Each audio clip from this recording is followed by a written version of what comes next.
இன்று நான் ரொம்ப சுவையான சாப்பாடு சாப்பிட போறேன். வாங்க ஆரம்பிப்போம். இது தோசை. தோசை தோசை கரகரன்னு இருக்கே, ரொம்ப சுவை. இது இட்லி. இட்லி இட்லி மென்மையான இட்லி, உடம்புக்கு நல்லது. இது பூரி. பூரி பூரி சில சமயம்தான் சாப்பிடணும். இது பொங்கல். பொங்கல் பொங்கல் சூடா இருக்கு, உடம்புக்கு நல்லது. இது சப்பாத்தி. சப்பாத்தி சப்பாத்தி மென்மையான சப்பாத்தி, ஹெல்தி சாப்பாடு. இது நூடுல்ஸ்.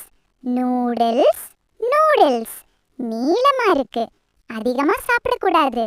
இது ஐஸ்கிரீம். ஐஸ்கிரீம் ஐஸ்கிரீம் குளிரா இனிப்பு, அதிகமா சாப்பிட்டா சளி பிடிக்கும், அதனால கொஞ்சம் தான் சாப்பிடணும். இது சாக்லேட். சாக்லேட் சாக்லேட் இனிப்பு இனிப்பு, அதிகமா சாப்பிடக்கூடாது. வாவ் குட்டீஸ், நல்ல சாப்பாடு சாப்பிட்டா நம்ம உடல் பலமாகும். நீங்க சொல்லுங்க, எந்த சாப்பாடு பிடிச்சது?